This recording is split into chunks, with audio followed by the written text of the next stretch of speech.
자, 오늘 한 줄 고민부터 한번 볼게요. 자, 새해 목표 순자산 3천만 원을 증가시키고 싶어요 라고 하셨습니다. 자, 이분의 고민, 과연 3천만 원을 모으는 게 목표인데 왜 3천만 원을 모으고 싶은지 SD님, GD가 아닌 SD님입니다. 자, 30대 초반이고요. 그리고 보험회사 3년차 직장인입니다. 자, 오늘의 사연입니다. 자, SD님의 사연. 자, 저의 고민은 설마 당첨이 되겠어? 라는 생각으로 청약을 넣은 아파트가 당첨이 돼서 모아둔 돈에 비해 큰 금액의 집을 분양을 받게 된 직장인입니다. 모아둔 돈을 탈탈 털어 계약금은 마련했지만 나날이 늘어가는 중도금 대출 금액을 보며 한숨만 깊어지고 있습니다. 4억이 넘는 금액을 앞으로 어떻게 갚아나가야 할지 막막하기도 하고 주위에서 집값이 떨어지고 금리가 올라가는 시점에 잘못 판단했다는 잔소리를 들으면 정말 내가 잘못했나 싶은 생각이 들어 속이 상하네요.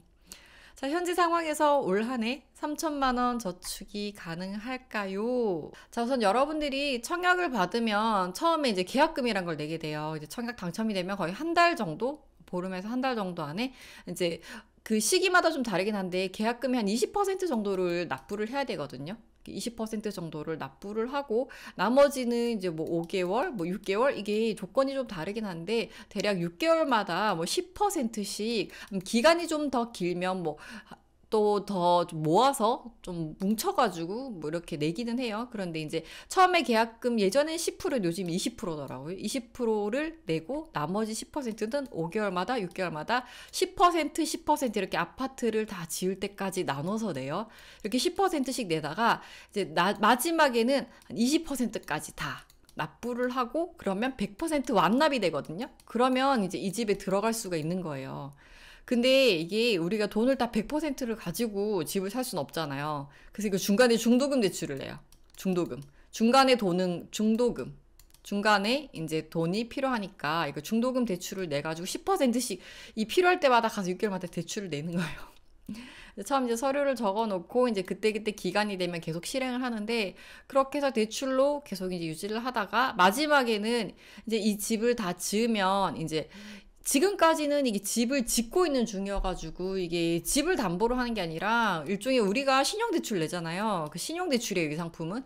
그래서 신용으로 대출을 다 지으면 이게 담보로 은행에서 가지고 갈 거야. 라는 이제 그걸 미리 이제 계획을 잡고 신용으로 빌려준 다음에 집을 다지면 그 집을 다시 담보를 잡아서 주택담보대출로 전환을 하거든요. 자, 그래서 오늘 SD님의 고민은 자, 두 가지입니다. 자, 첫 번째는 현재 월급 수준에 맞는 현금 흐름, 저축, 소비를 잘 하고 있는지, 그리고 과소비를 하고 있는 것은 아닌지 우선 궁금하다. 자, 그리고 입주를 하고 싶은 크나큰 꿈이 있는데, 현재 상황에서 3천만 원 저축이 가능할까요? 라고 하셨어요. 자, 월급 공개. 자, 세후 월 320만 원, 고정 지출 155만 원, 그리고 저축 투자 165만 원이라고 하셨어요. 네. 자, 내역을 공개하도록 할게요. 지출 55면 자차가 있다는 얘기인 걸까요? 아, 정확하게 맞추셨어요, 정희연님. 맞아요. 이분 자차가 있습니다. 자, 잘하고 있는 것 같은데, 자, 다들 잘하고 있는 것 같은데, 뭐가 문제일까? 자, 다들, 뭐가 문제지 굉장히 지금 채팅창이 혼란스럽습니다. 통신비도 적죠. 맞아요, 여러분. 다 여러분들 바로 다 통신비 보시네요. 네, 저도 느꼈습니다. 지금까지 내 월급을 부탁해 사용자분들 중에 가장 낮은 통신비를 쓰고 계세요. 저는 통신비 기본 세팅이 10만 원인 줄 알았어요. 다들 10만 원에 어떤 그렇게 딱 맞춰서 쓰시는지. 이분같이 이렇게 17,000원으로도 가능해요, 여러분.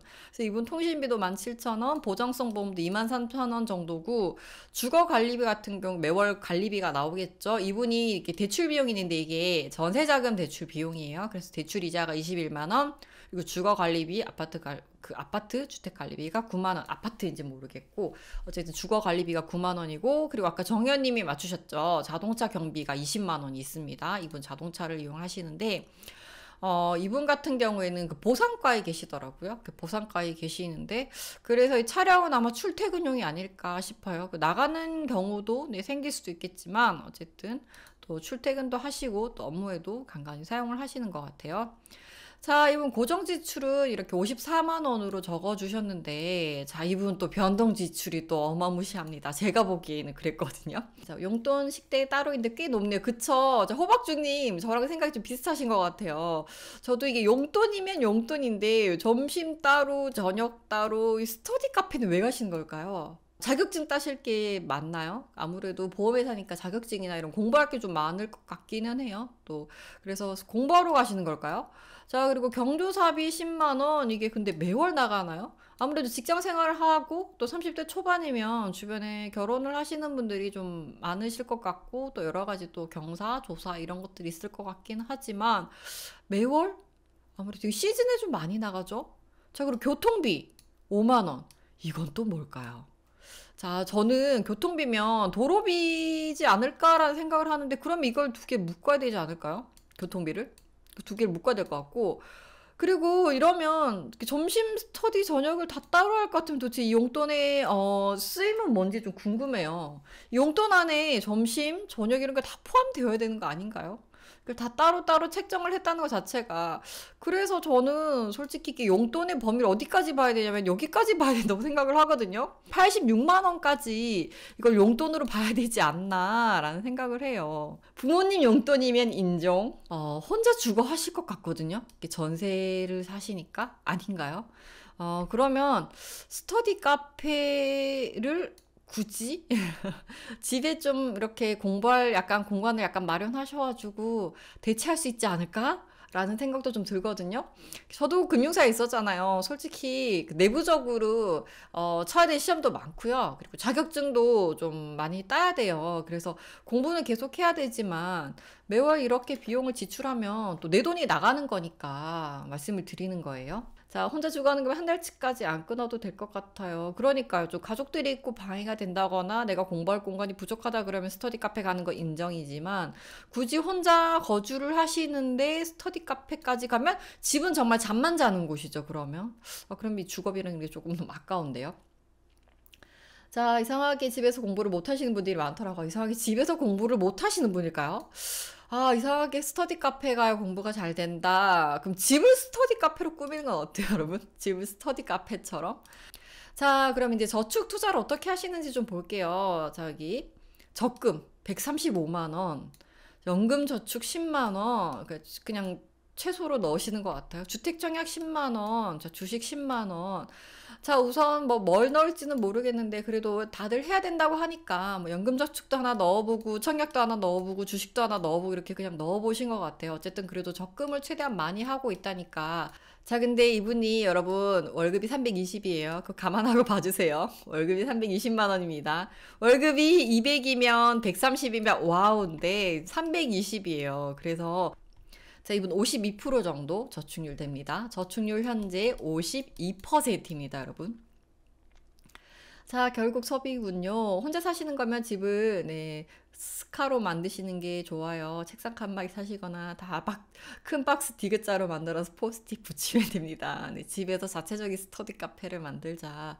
자, 주택 청약은 잘하고 계신데 자, 적금은 잘하고 계십니다. 굿굿. 자, 다들 적금 잘하고 계신다고 해주셨고 적금은 합격. 자, 그건 그렇죠. 320의 비율은 그렇군요. 반 이상 하셔야죠. 자, 지금 저축 비율이 80%. 와, 80%까지 하고 계신 호박주님도 계십니다. 자, 그래서 이분, 제가 보기에는 적금은 잘하고 계시고 다들 잘하고 있다. 안 넣는 것보다 당연히 넣는 게 맞긴 한데, 연금 저축, 주택청약 이런 것도 솔직히 다 필요하긴 해요. 근데 제가 보기에는, 적금이 지금 좀 비율상으로도 그렇고 금액이 조금 더 높아야 된다라고 생각을 해요. 물론 뒤에서 다시 말씀드릴 거지만, 자, 연금 저축, 이건 저축 아니에요. 노후 자금이에요. 그래서 이거는 지금 넣어도 내가 쓸 수 있는 돈은 아니다. 그래서 이건 적금이 아니고 주택 청약도 뭐 적금처럼 넣으신다면 이해를 하겠지만 나중에 청약이나 또 다른 지금 청약을 받으셨지만 또 나중에 추후를 대비해서 넣으시는 거면 이것도 적금은 아니에요. 내가 원할 때 필요할 때 찾아서 쓸 수 있는 게 아니기 때문에. 자, 그리고 주식. 자, 주식 이거 여러분 적금인가요? 자, 투자긴 한데 주식도 마찬가지예요. 주식도 넣으시는 건 좋은데 내가 필요할 때 자금을 찾을 수 있을지 없을지는 알 수가 없어요. 내가 정확한 기간과 목표를 설정하고 있다면 내가 10% 되면 무조건 빼겠다. 뭐 그러면 네 이것도 어느 정도 일정 기간 내에 또 회수가 될 수 있지만 주식 같은 경우에도 문제는 이 10% 수익이 뭐 한 달 뒤에 날 수도 있고요. 그리고 뭐 1년 뒤에 날 수도 있고 2년 뒤에 날 수도 있고 또 주식 상황에 따라서 시장 상황에 따라서 또 다를 수가 있어요. 내가 들어간 종목이 어떤 상황인지에 따라서.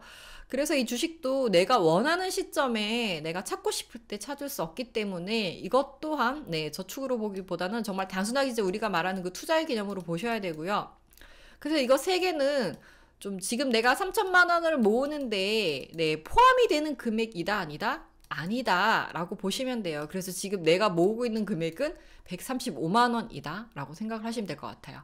그래서 뭐 그럼 이거 의미가 없나요? 의미가 없다는 게 아니라 이거는 노후자금, 이거는 나중을 대비한 돈, 그리고 이거는 그냥 투자를 하고 경험을 쌓고 내가 공부를 한다. 그래서 나중에 내가 또 집을 어느 정도 해놓고 내가 투자 공부해서 어느 정도 이제 투자 수익을 올릴 때쯤 되면 여기에 조금 더 이제 비중을 높여갈 수 있는 거겠죠. 그래서 이거는 지금 내가 3천만 원을 모은데 포함되는 금액은 아니다라고 보시면 될 것 같아요. 그래서 실질적으로는 135만 원을 지금 넣고 있다라고 보시면 될 것 같아요. 자, 이분 통장이 굉장히 많으시더라고요. 이게 통장을 쪼개야 되는데 통장을 모으셨어요. 근데 이분 이제 주거래가 어디냐면 주거래는 신한은행이에요. 왜냐? 여기에 예적금이 다 모여 있어요. 어쨌든 통장이 좀 너무 많아서 굳이 놔둬야 되는 통장이 아니면 통장을 좀 잘 정리를 하셔야 될 것 같고, 그리고 예금 같은 경우에는 적금 만기가 돌아오면서 하나씩 이렇게 다 묶으신 것 같은데 돈을 예금이랑 적금으로 묶는 거 좋은데요. 돈을 잘 뭉쳐줘야 돼요. 그래야지 내가 이 금액이 지금 얼마가 예금에 들어가 있고 얼마가 적금에 들어가는지 볼 수 있는데, 적금은 어차피 금액이 제한적이에요. 30만 원, 50만 원 이렇게 나눠져 있기 때문에 소액으로 넣어야 돼서 어쩔 수 없지만, 예금 같은 경우에는 여러분들이 만기를 맞출 수가 있어요. 그래서 이렇게 100만 원, 200만 원씩 넣는 건 금리가 그렇게 높지 않거든요. 있는 상품에서 하실 때는 만기가 제일 빠른 걸로 맞추시거나요. 하실 때 이렇게 2022년 6월 28일 걸로 맞추시거나, 아니면 만기가 좀 뒤쪽에 있는 걸로 맞추셔도 돼요. 그래서 같은 날짜로. 이런 예금도 만기 날짜를 지정하실 수가 있거든요. 보통 뭐 1년 넣는다라고 해서 여러분들이 넣으시지만 만기일 지정이라고 있어요. 그래서 만기 날짜를 좀 한 날짜로 모아서 하시면 이 자금들이 이렇게 좀 자잘하게 나누어져 있는 자금들 있죠. 이런 것들을 그냥 한 번에 350으로 뭉치셔도 돼요. 그래서 내가 지금 내 수중에 목돈이 얼마가 있는지를 좀 볼 수 있게 그렇게 만드시는 게 훨씬 나아요. 자, 이분 청약통장은 여기 넣고 계시는데 10만 원씩 당첨됐으니까 한번 깨셨겠죠. 자, 그래서 이렇게 또 넣고 계시고 연금저축 IRP 넣고 계세요. 자, 연금저축 IRP 같은 경우에는 지금 이제 우선 자금을 모으는 게 1번이긴 하지만, 그렇다고 너무 안 쓰고 모으면 또 연말정산했을 때 세금을 다 환출해낼 수도 있기 때문에 그런 부분은 적당히 계산을 하셔가지고 여기 내가 세금을 환출해내지 않을 정도로 이런 소득공제 상품이나 세액공제 상품 넣으시면 될 것 같고, 자, 그리고 적금도 굉장히 많이 넣으셨어요. 이분이 좀 적금을 쇼핑하시고, 풍차 돌리기를 하신 건가? 적금 쇼핑을 하신 건가? 라는 생각이 들긴 했지만, 이렇게 적금을 넣으셨더라고요. 이게 만기를 보면 넣은 날짜를 알 수가 있죠. 예를 들어 뭐 1년짜리다 하면 1년 전에 뭐 4월 달에 하나 넣으시고, 5월 달에 넣고, 또 5월에 또 넣으시고, 6월에 넣고, 7월에 넣고 이렇게 계속 넣으셨어요. 물론 요즘 6개월짜리도 있기는 해요. 하지만 뭐 신규한 날이 없기 때문에, 그래서 이분이 적금을 수시로 또 괜찮은 게 있고 이율이 높은 게 있으면 이렇게 또 꽤 큰 금액 이렇게 넣으시더라고요. 꾸준히 넣으시고 어쨌든 돈을 묶어 놓는 건 좋죠. 그래서 최근에도 또 적금을 가입하신 것 같은데 이건 한 6개월 전쯤 하시지 않았을까? 6개월 전이 아니 이건 한 2년짜리 이렇게 하시지 않았을까 싶어요. 왜냐면 지금 2022년인데 23년까지 만긴 거 보니까 기간을 좀 길게 잡으신 것 같아요. 자, 그래서 이렇게 좀 묶이는 돈도 있고, 일부 묶인 돈도 있고, 그리고 1년짜리 이렇게 단기적으로 현금을 모을 수 있는 적금 상품들도 있었어요. 자, 지금 전세를 1억 3,100만 원을 주고 살고 계신데, 또 대출을 받아서 들어가서 살고 계시더라고요. 또 사는데 이거 본인 자금이 들어갔어요. 본인 자금은 한 5,800 정도 들어가 있고, 보시면 네, 대출 지금 8천만 원 전세보증금 대출을 냈고 현재 7,300만 원이 남아있다. 이것도 또 갚으셨더라고요. 대출을 사람들이 보통 내고 이자만 내고 만기 때 그냥 갚는다고 생각을 하지 대출 금액을 갚는다는 생각은 잘 안 하시거든요. 그래서 이분은 원래 돈 모으기에 관심이 있고 재테크나 이런 곳에도 굉장히 관심이 많은 분이다라는 생각이 들어요. 아파트 분양권에 드디어 받았습니다. 자, 20% 정도 내셨겠죠. 그래서 7,800만 원인데 제가 이거 역산을 해보니까 아파트 가격이 3억 9천 정도로 분양을 받으셨더라고요. 자, 그래서 이렇게 지금 현재 전세보증금 이용하는 게 있고, 그리고 이제 분양권 이거는 본인 자금을 딸딸 긁어서 넣으셨다고 하셨어요. 그래서 7,800만 원. 근데 이 7,800만 원 있는 게 어디요? 딸딸 긁을 수 있는 게 어디요, 여러분? 분양권도 이게 자금을 조달하지 못해가지고 대출이나 이런 비율이 많이 줄어 있거든요. 지금 예전에는 막 70%까지 됐는데 지금은 지역에 따라서 뭐 50%, 40% 이런 것도 있어서 분양을 받아도 포기를 하시는 분들이 또 나오기도 해요. 그리고 중간에 중도금이나 이런 것들도 감당이 안 돼가지고 또 중간에 포기하시는 분들, 그리고 마지막에 또 20%를 내야 되는데 또 그 돈이 조달이 안 돼서 또 중간에 포기하시는 이런 분들이 굉장히 많기 때문에 이렇게 계약금을 넣을 수 있다는 것도 능력자, 그리고 대출을 낼 수 있는 것도 능력자입니다. 자, 그래서 이렇게 할 수 있다는 것에 굉장히 감사를 해야 되고 본인이 능력이 있다는 걸 좀 알아두셨으면 좋겠어요. 자, 대출은 평생 가지고 가는 거예요. 제가 이제 은행의 부자들도 많이 보고 또 주변의 부자들을 이렇게 얀나서 얘기를 들어보면 정말 진짜 막 몇백억에 몇천억대 자산가 부자분들 항상 입에 이런 말을 달고 계세요. 아유, 내가 정말 저 대출을 언제 다 갚고 죽나 이런 얘기를 하시거든요. 그분들은 대출이 도구예요. 뭐 대출을 받아서 내가 저걸 다 갚아야 된다 아니라 쓰고 또 뭐 팔면 돈이 나오잖아요. 그럼 또 갚고 또 다시 대출 내고 대출을 냈다 갚았다 냈다 갚았다 그냥 늘 대출을 항상 달고 계시거든요. 대출을 단순하게 이걸 다 갚아야 된다라고 생각을 하시기보단 어쨌든 SD님이 처음이라서 그런 것 같아요. 그래서 다 갚는다기보단 이거를 잘 유지하고 잘 상환하면서 또 이 집에 계속 살지도 안 살지도 모르잖아요. 그래서 나중에 또 갈아타게 되면 대출을 팔고 그 돈은 또 대출을 갚을 수 있으니까 너무 걱정하지 않으셔도 될 것 같아요. 자, 어쨌든 지금 현재 이제 전세보증금도 갚아서 잔액도 7,300만 원, 아파트 중도금 대출이 시작이 되고 있죠. 자, 그래서 이제 10%씩 내는 것 같아요. 그래서 3,900만 원씩 이제 앞으로 계속 대출이 늘어날 거예요. 자, 그래서 이런 것들은 또 이자를 내면서 이제 모으면서 이자를 내면서 갚아 나가시면 되니까 나중에 그래서 너무 걱정하지 않고 대출을 받을 수 있는 것도 다행이다라는 마음으로 하시면 될 것 같아요. 그래서 자산을 꽤 많이 모았다. 이렇게 직장생활 3년 동안 생활하시면서 또 열심히 모으고 또 열심히 적금도 넣고 하셨던 것 같아요. 그래서 대출을 갚기 위해서도 또 더 열심히 일을 하고 더 열심히 벌게 되는 그런 목표가 되기도 하죠. 뭐 대출 만세 이런 게 아니고 적당히 잘 활용할 수밖에 없는 것 같아요. 돈을 모아서 사기에는 너무 집값이 빠르게 오르잖아요. 그래서 지금 현재 집값을 붙잡기 위해서는 어느 정도 금융을 도구로 잘 활용하는 그런 사람이 되어야 된다라는 거를 얘기를 하고 싶었어요. 그래서 대출은 나쁜 게 아니다. 잘 활용해야 된다. 그런데 대출을 받는 것도 능력이고 잘 유지하고 갚아나가는 것도 본인의 능력이다라는 점을 잘 알아두셨으면 좋겠어요. 아, 이분 지금 3천만 원 모으고 싶다고 하셨잖아요. 자, 이분 3천만 원을 모으려면, 자, 이거를 12달로 나눠볼게요. 12달로 나누면 월 250만 원을 이분이 모으셔야 돼요. 자, 그러면 지금 165만 원을 저축을 하고 있다고 했잖아요. 뭐, 아, 연금이랑 이런 것도 다 저축이라고 우선 넣어볼게요. 자, 연금, 뭐, 청약, 뭐, 주식 이런 것도 다 넣어가지고, 자, 이것까지 다 넣는다고 해도 85만 원을 더 모아야 돼요, 이분. 85만 원. 자, 이분 어디서 85만 원을 만들어야 할까요, 여러분? 자, 여기서 한번 빼볼까요? 자, 85만 원 만들기 한번 해봅시다. 자동차. 자, 여러분, 자동차 계속 타야 하는 건가요? 뭐 차를 내일 당장 팔라는 얘기는 아니지만 우리 어디서 85만 원을 만들 수 있을지 고민을 한번 해봐야 될 것 같아요. 자, 스터디 카페 비용 네, 이거 봐줬다 다시 회수해야 될 것 같은데. 자, 스카 비용 없애고, 자, 14만 원. 자, 됐습니다. 14만 원. 자, 스터디 카페 바로 없앱니다. 자, 스터디 카페가 제일 첫 번째 타깃이 됐어요. 스터디 카페부터 없애고. 자, 용돈. 네, 그리고 식대, 카페 없애면, 자, 85만 원 된다. 86만 원이라고 하셨어요. 자, 60만 원, 14만 원, 12만 원. 자, 네, 요거 4개. 네, 줄이면 됩니다. 요거 4개. 자, 차를 타고 다닐 것인가? 점심을 먹을 것인가? 자, 이거 고민해야 되는 건가요? 자, 용돈, 식대, 카페 빼면 60, 요거 4개를 빼야 되는데 굶어야 되나요, 이분 앞으로 이제? 자, 용돈으로 점심, 저녁 해결. 용돈으로, 자, 이걸 2개를 뺍니다. 자, 교통비도 없앨 수 이것도 뺍니다. 다 빼야 되네요, 이분.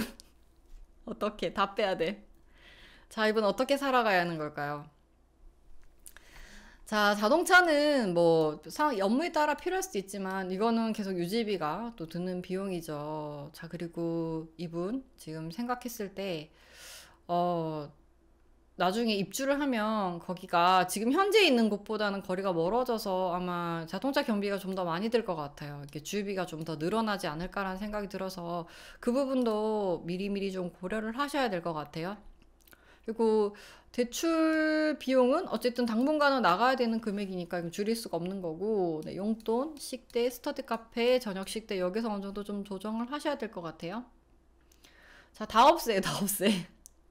차량이 제공된다면 굳이 교통비가, 네, 차량 제공 이걸 굉장히 궁금해 하시네요. 자, 식대가 꼭 저렇게 나가야 하는지가 궁금하네요. 자, 이거는 그럼 어떻게 줄일 수 있을까요?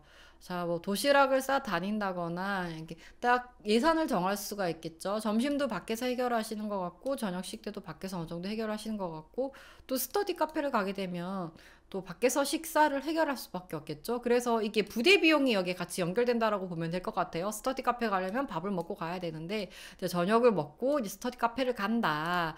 자, 하면서 뭐 커피 한 잔 마셔야 되고 이러면서 밖에 다니면서 오히려 돈을 더 많이 쓰게 되니까 지금 이 부분에서 좀 줄일 수 있는 부분을 고민을 해야 될 것 같아요. 그래서 자, 이 부분을 다 이렇게 삭제를 하도록 하겠습니다. 자, 요것만 삭제를 해도 자, 86만 원. 자, 250만 원. 자, 저축. 네, 됩니다, 여러분. 250만 원 저축 가능해요. 자, 이게 저희가 정리해 드렸어요. 자, 250만 원 맞춰 드렸어요. 자, 그래서 3천만 원 모으기. 자, 여러분 가능하게 됐습니다. 3천만 원. 자, 됐습니다. 자, 삭제를 했어요.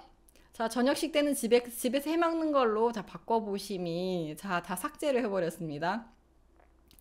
자, 그래서 어쨌든 자, 식대는 좀 계획성 있게 본인이 지금 저축을 더 해야 되잖아요. 그러면 그걸 어떻게 줄여가 아니라 아, 내가 많이 쓰고 있었구나. 이거를 줄여야 되는구나. 라는 점을 참고를 하셔가지고 그 부분에서 지금 그 부분밖에 줄일 게 없어요. 그래서 거기에서 좀 줄여가지고 어떻게 더 저축률을 높일지를 고민해 보셔야 될 것 같아요. 자, 그래서 지금 현금 흐름 저축 소비 지금 본인이 저축을 많이 하고 있지만 본인 소득에 비해서는 지금 저축률이 좀 낮다. 그래서 3천만 원을 모으기 위해서는 매월 250만 원씩 모아야 되는데 지금 변동 지출 부분이 생각보다 식대 부분이 용돈 부분이 많이 나가고 있어서 그런 부분을 좀 줄여서 저축 금액을 최대 250만 원까지 한번 끌어올려 보자. 라고 얘기를 했습니다. 자, 그래서 지금 이분은 미니멀리즘이 필요해요. 소비도 미니멀리즘. 자, 그리고 또 하나 뭐가 더 필요하다? 자, 통장도 미니멀리즘이 필요해요. 자, 그리고 입주를 한다고 하셨잖아요. 이래서 이분이 3천원 꼭 모으셔야 돼요. 입주를 하려면 지금 본인 자기 자금이 들어가야 되기 때문에 이게 대출로도 이게 충당을 한다고 해도 뭐 신용대출, 주택자금대출 다 충당을 한다고 해도 본인 자금을 가지고 움직여야 돼요. 이게 집을 사는 거 세금이나 여러 가지 비용이 많이 들기 때문에 자금을 충분히 가지고 움직이지 않으면 나중에 굉장히 숨이 막혀 올 수가 있어요. 자, 이분이 왜 3천만 원을 정말 열심히 잘 모아야 되냐면, 자, 제가 예전에 은행에 있을 때 이제 어떤 젊은 남자분이 오셨어요. 남자분이 오셨는데, 이제 전세자금을 알아보러 오셨어요. 그래서 어디 집을 사고 싶은데, 라고 하셔가지고, 이제 전세자금이 얼마까지 나온다라고 말씀을 드렸어요. 말씀을 드렸는데, 이게 전세자금이 많이 나오면 90%까지 나오기도 하지만, 이게 또 상황에 따라서 다르지만, 이분이 이제 전세자금이 이제 얼마가 나와요라고 말씀을 드렸는데, 이러시더라고요. 왜요? 이러니까. 전세자금 대출이 많이 나와도 나머지 그 충당할 수 있는 자금이 그만큼 없는데요 라고 하시더라고요. 그래서 본인이 지금 전세를 마련할 만큼의 충분한 자기 자금이 없어서 결혼을 한번 미뤘는데 이분이 아직도 자금이 부족하니까 또 결혼을 이제 미뤄야 된다라는 그 세상 잃은 표정으로 정말 이러시더라고요. 근데 보는 제가 마음이 더 아프더라고요. 그래서 대출을 받는 것도 좋지만 어느 정도 자기 자금이 있어야 이 대출도 잘 활용을 할 수가 있다. 대출이 100%가 나오는 상품은 거의 없거든요. 그래서 뭐 50%, 40%, 60%, 70%, 뭐 80%까지 여러분 해주면 뭐예요? 20%가 없으면 대출을 쓸 수가 없는데 20%를 못 채워서 대출을 나머지를 못 쓴단 말이에요. 그래서 자기 자금을 정말 잘 모아둬야 내가 필요할 때 대출을 활용할 수가 있다.